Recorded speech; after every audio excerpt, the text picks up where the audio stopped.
Muy bien, una de las cosas que ha pasado durante todo este tiempo del kirchnerismo, sobre todo en los 2 primeros años del gobierno de Cristina Fernández de Kirchner, desde que se instaló el cepo, es que todos los economistas de cualquier ideología, más de centro, más de derecha, más de izquierda, han hecho todos el mismo diagnóstico y han hecho todos la misma predicción de lo que iba a pasar. Después uno decía, bueno, para mí la solución está por acá, por allá, digamos, este es un tema importante. Entre ellos, Alfonso Pratgay. ¿Qué tal? ¿Cómo le va? ¿Qué dice Nelson? Gracias por este tiempo. No, ¿y hoy cómo estamos?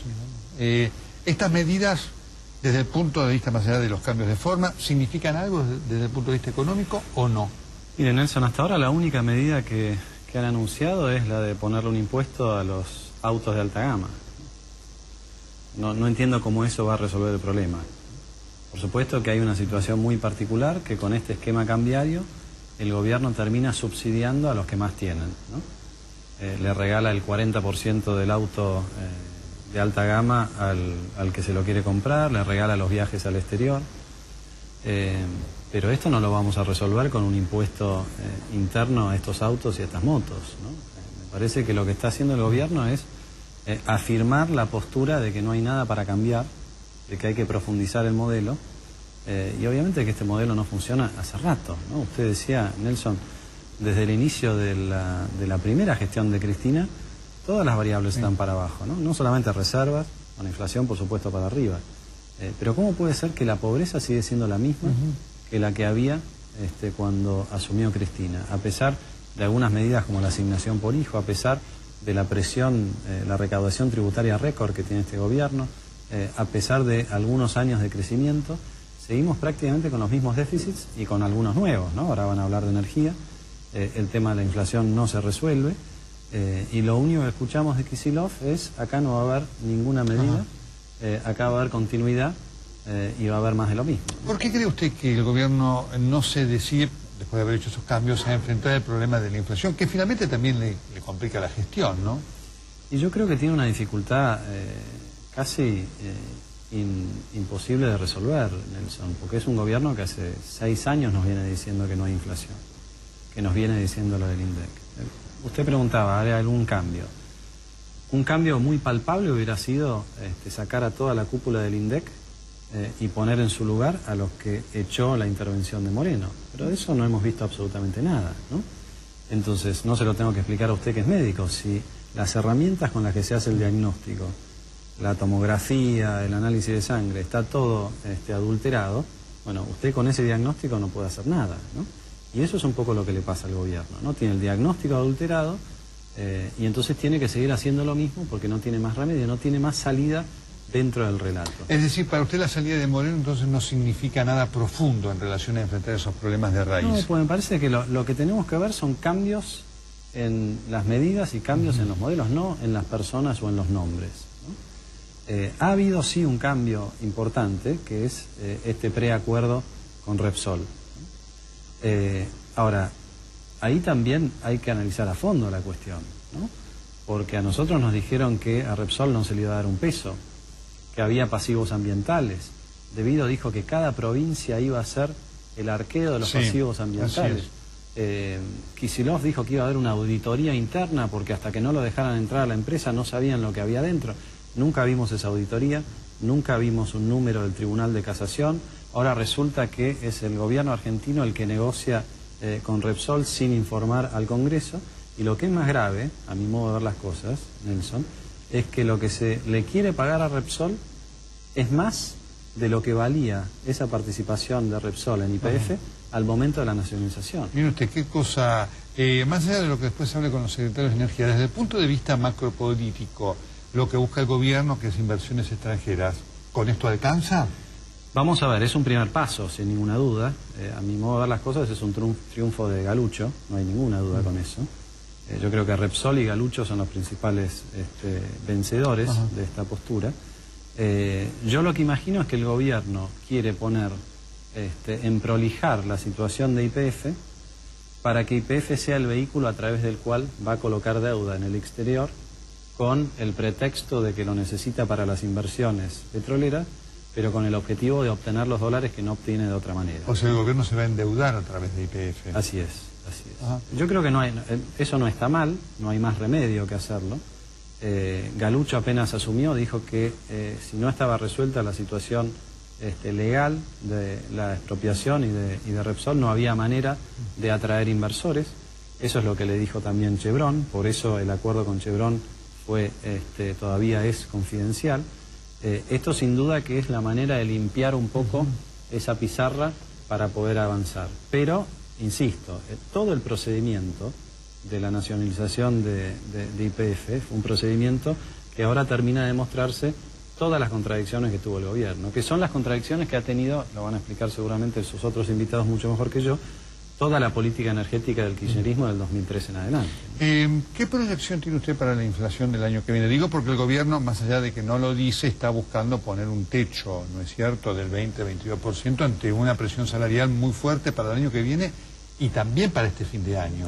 Yo creo que lo que está tratando de hacer Nelson es ponerle un tope a la discusión salarial, pero no necesariamente un techo a la inflación, ¿no? Porque, como decía antes, desde que asumió el nuevo ministro, que antes era viceministro, con lo cual no hay muchas novedades, no ha habido ninguna señal, y más bien lo contrario, ¿no? Se está devaluando más rápido. ¿Se acuerda cuando la presidenta decía, sí. No, yo no quiero oír los cantos de los devaluadores? Bueno, ellos están devaluando un ritmo del 40% anual. Y todas las variables fiscales, monetarias y cambiarias que manejan en el gobierno, desde que asumió el Ministerio Kicillof, apuntan a más, no a menos inflación. Entonces, si la propuesta es que las paritarias se fijen en 20 y que la inflación siga subiendo, es una propuesta además recesiva, ¿no? Y esto es una mala combinación para el año que viene. Usted fue presidente del Banco Central de la República Argentina durante el gobierno de Néstor Kirchner, así que es conocedor del pensamiento del kirchnerismo, conocedor de lo que pasa allí en el Banco Central de la República Argentina. Dos preguntas. ¿Le sorprende hoy esta situación de pérdida de reserva y desprendimiento de reserva tan acelerada que está viviendo el gobierno, a la luz de lo que usted seguramente habló con Kirchner más de una vez, que era alguien que tenía el concepto de que las reservas había que aumentarlas y atesorarlas? Bueno, era un contexto totalmente diferente, ¿no? En ese momento los argentinos se desprendían de sus dólares para tener pesos, ¿no? Les convenía ahorrar en pesos. La inflación era baja, 3-4%, ¿no? Por supuesto que no había cepo cambiario ni restricciones de ningún tipo. La única restricción que teníamos era el ingreso de capitales. Pues no queríamos que ingresaran tantos capitales. Fíjese, claro, Nelson, lo que es la diferencia. Yo creo que en ese momento Néstor no se podía imaginar que la cosa se podía revertir, pero algunos economistas ya sabíamos que si seguían cometiendo errores, y sobre todo si dejaban que como se dice, el genio de la inflación saliera de la botella, ¿no?, de la lámpara, una vez que sale la lámpara es muy difícil volver a meterlo, ¿no? Y esto es esencialmente lo que aceptó Néstor Kirchner en su momento. Un poco de inflación para financiarse, para que el Banco Central le emita los pesos y no tenga tantos problemas, para poder ir corriendo algunas situaciones como la del impuesto a las ganancias, ¿no?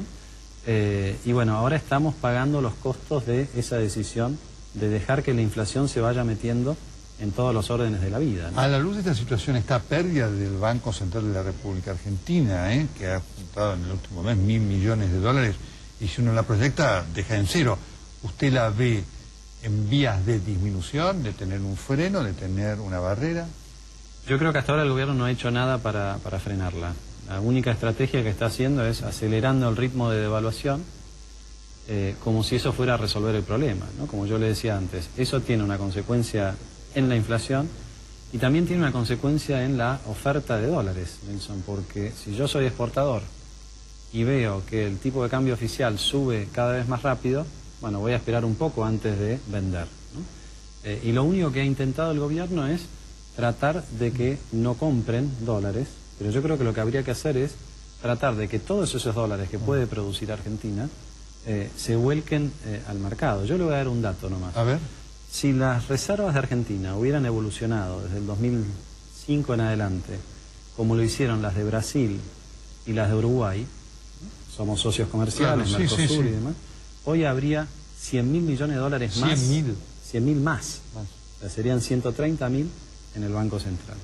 Esa es la medida del despilfarro de reservas que tiene, por un lado, la causa de la cuestión energética. Antes exportábamos y entraban reservas, ahora importamos energía, Y por el otro lado, este cuento del desendeudamiento, ¿no? Sí. Que no es otra cosa más que la mala negociación de la deuda le impide a Argentina refinanciar sus vencimientos y entonces tiene que pagar en efectivo usando las reservas del Banco Central. Esto no lo hace Brasil, no lo hace Uruguay, no lo hace Bolivia, no lo hace Perú, Ecuador. Qué bárbaro, ¿no? ¿Hoy el cepo es levantable? Sí, es levantable. Es levantable, se puede levantar fácilmente. Primero con un programa antiinflacionario y después parte del daño de la devaluación ya está hecha con el tipo de cambio, digamos, paralelo, ¿no? Yo creo que nadie piensa hoy que si se levantara el cepo, el dólar único iría por encima del paralelo, ¿no? Estaría seguramente entre el paralelo y el oficial, que es además lo que quiere hacer ahora Kicillof de a poquito, ¿no? Quiere ir juntando los dos. Bueno, el problema es que si lo va haciendo de a poquito, nunca termina de resolverlo. Y esto tiene un impacto directo en la inflación, ¿no? Entonces lo que tendría que hacer el gobierno es reconocer que existe la inflación, reconocer que viene mintiendo hace 6, 7 años con la inflación y ofrecer una alternativa de coherencia macroeconómica con la cual sentarse y discutir con sindicatos y con empresarios. Si usted hoy la llamara a la presidenta y le dijera, deme 3 medidas, algo concreto, simple, entendible para empezar a atacar la inflación, ¿cuáles serían? Bueno, ya se lo estaba diciendo. La primera es sacar del INDEC a todos los que han sido responsables de la mentira. Traer a un grupo de académicos independientes, creíbles, que a partir de mañana puedan producir un número de inflación que sea verdadero, ¿no? Reconocer que existe el problema y después hacer algunas modificaciones, sobre todo en el plano monetario, para convencer a la sociedad de que Argentina no se financia más con el impuesto inflacionario. Yo le voy a dar un ejemplo. Hoy el gobierno nacional le transfiere a las provincias obra pública por alrededor de 40.000 millones de pesos al año, ¿sí? Es obra pública que va directo al municipio que es amigo, ¿no? O al gobernador que es amigo. Es obra de la nación, que aparece con el cartel Presidencia de la Nación, que muchas veces termina en manos del gobernador o del intendente porque no le giran todos los fondos.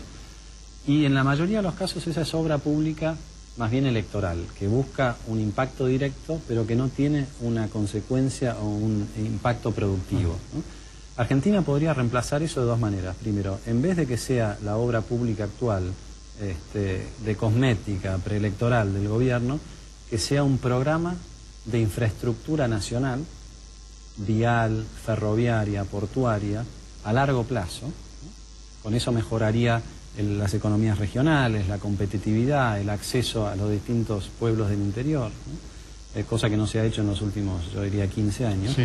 Y en vez de financiarla con emisión, como se hace hoy, financiarla con un bono a largo plazo, que si Argentina hiciera las cosas bien, lo podría colocar a la misma tasa que lo coloca Bolivia o Brasil, que es una tasa del 5% perfectamente asumible. Con eso bajaría la emisión, aumentaría la actividad económica, porque habría más inversión y esa inversión sería productiva, mejoraría la competitividad, aumentaría el empleo.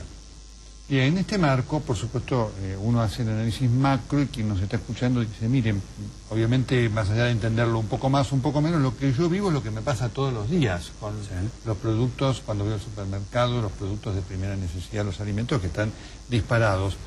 ¿Usted qué proyección hace de esto para el año que viene? Porque esto es algo que hoy angustia efectivamente a la mayoría de la gente, ¿no? Bueno, mire, Nelson, la respuesta del nuevo equipo económico, digo nuevo entre comillas, porque Kicillof ya lleva bastante tiempo, es la continuidad de los acuerdos de precios o congelamiento de precios. ¿Sirven? No sirven, está demostrado que no sirven. Como tampoco sirvió el cepo, ¿no? Como tampoco sirvió el blanqueo. Es bastante claro que Kicillof, en junta con Moreno, viene acumulando una lista de fracasos importantes, ¿no? Si no cambian las políticas, no van a cambiar los resultados. Y usted bien me pregunta la inflación, porque lo que vemos en los últimos meses es que se aceleran más los precios de los alimentos que el resto de los productos de la canasta básica. Para los más jóvenes es desesperante. Absolutamente, absolutamente. Y habiendo un esquema donde le dicen a la población, vamos a seguir haciendo lo mismo, es muy difícil imaginarse que estas cosas se reviertan. Tenemos problemas estructurales creados por Moreno, como el faltante de carne, el faltante de trigo, ¿sí? El faltante de algunos otros productos, Bueno, todo esto se cambiaría si hubiera un nuevo gobierno confiable, creíble, con un programa no solamente antiinflacionario, sino una estrategia de desarrollo a largo plazo. Esto es lo que tenemos que empezar a trabajar para que en el 2015 los argentinos tengan la posibilidad de elegir eso, ¿no? Cuando el nuevo jefe de gabinete abre el diálogo con la oposición ¿cómo lo recibe? Porque esto también tiene un peso económico. Sí, yo hablo, personalmente no me hago cargo de los otros partidos. Yo creo que el diálogo siempre es bueno, más allá de que a veces puede estar mejor o peor intencionado. Creo que Argentina está en una coyuntura bastante complicada como para no tener la generosidad de sentarse a dialogar.